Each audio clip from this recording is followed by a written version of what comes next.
North Carolina is at the center of the fight for power in Washington and could see more money spent than ever before in our race for U.S. Senate seat, the open seat. Capitol reporter Michael Hyland is digging deeper live tonight for us in Raleigh. And Michael, dark money groups could play a big role, an even bigger one than we thought in these campaigns.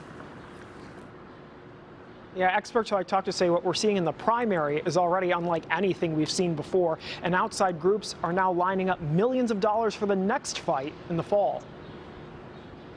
I'm Pat McCrory. I'm Sherry Beasley. Fighters like Ted Budd. From getting to know you, He's a Fauci-loving fraud. to being on the attack, the competitive race for our state Senate seat, due to Senator Richard Burr's forthcoming retirement, could be historic. This is bigger than anything I can remember in terms of a Senate primary race. The leading candidates are working to bring in donations. New data shows Democrat Sherry Beasley raised about $3.6 million in the first quarter of the year. Republicans are still in a competitive primary, though. The leading candidates, Congressman Ted Budd and former Governor Pat McCrory, each reported raising about $1.1 million during that time period. Get a snapshot of how well the campaign is doing, but that may not indicate at all what the campaign is going to be about. Meredith College political analyst David McLennan said the big spending is coming from outside groups. Pat McCrory loves liberals. Club for Growth is spending at least $14 million going after Pat McCrory and trying to help Ted Budd win the Republican primary. The Senate Leadership Fund, which works to get Republicans elected, said Monday they've already reserved more than $27 million in ad time for this fall in North Carolina. The growing role of outside groups also makes it harder to know whose money is trying to influence your vote. Many of these independent expenditure groups,